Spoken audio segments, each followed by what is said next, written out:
Cet homme-là est un géant. Le magicien Éric Antoine qui animera ce soir l'émission Tous les vœux sont permis avec Éric Antoine, à 21 h, sur M6, se joue avec bonheur de la réalité. Son histoire d'amour avec Calista est tout sauf un subterfuge. Ils se sont rencontrés dans une école de théâtre à Paris, en 2001. Puis mariés, en 2008. Pour Éric Antoine, le magicien le plus célèbre de France, Calista a quitté son Australie natale. J'étais venu en France pour intégrer le cirque d'hiver. J'ai adoré le travail d'un chorégraphe ici et je suis resté à Paris dans une école de spectacle. Et là, en 2001, j'ai rencontré Éric, a confié la jeune femme à Télé Loisirs.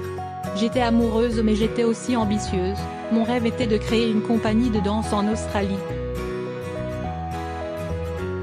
Je suis retournée à Sydney mais finalement j'étais trop malheureuse de vivre séparée de lui. Par amour pour son magicien de mari, Calista, femme indépendante, élevée dans l'idée féministe que le quotidien se gère à égalité entre l'homme et la femme, a dû revoir ses exigences.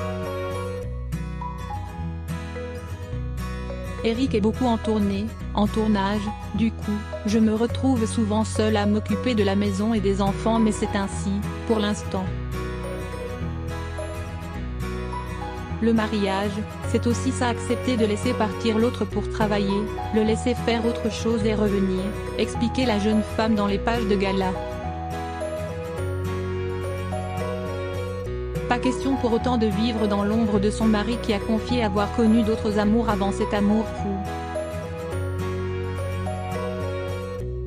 La maman de leurs 2 fils, Raphaël et Ulysse, a révolutionné le rôle de l'assistante de magicien.